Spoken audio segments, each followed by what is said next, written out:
sister in the next life, gusto ko ikaw pa rin yung ate ko. Lahat inalay niya talaga sa amin, lalo na sa akin. Sis, go explore ba yung world because life begins at 50. Ay, hindi ka pa pala 15. Naka-gold ka kasi kala ko golden girl.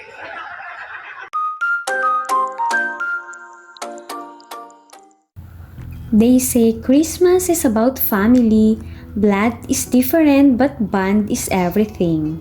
Isa yan sa linya sa post ni Kim Chiu nitong nagdaang Pasko. Nag-upload nga ito ng mga larawan ng pamilya at kaibigan na malalapit sa kanyang puso at laging nandyan sumusuporta sa oras ng problema. Saad ni Kim, I've been blessed to find family in people who chose to love me, hold me, and stand by me. Tila may hugot nga ang aktres na nagmula sa pinagdaanang issue.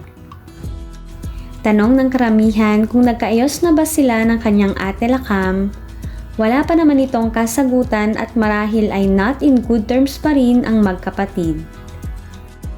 Napansin kasi ng mga followers na hindi kasama sila Cam sa photo collage na in-upload ni Kim. Kaya what you see is what you get ang sabi ng iba. Marami din ang nagwi-wish na sana ay magkaayos pa rin ang magkapatid, hindi man agad pero dumating rin sana ang pagkakataong tuluyan silang magkaunawaan.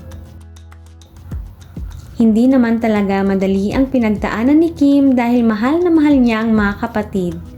Napaka-workaholic nito para maging provider siya ng kanilang pamilya.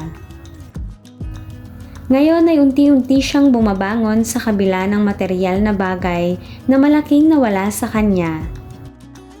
Ang malalapit na kaibigan niyang si Angelica Panganiban at Bella Padilla ay all support kay Kim.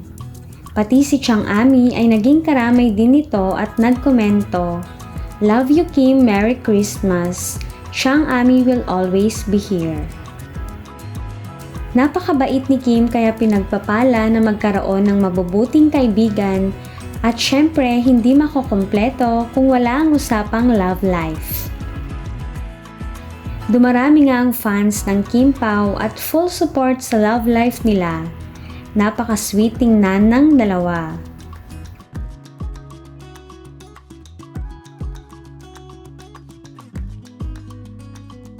Naiiba ngayon ang decoration ni Kim sa kanyang Christmas tree.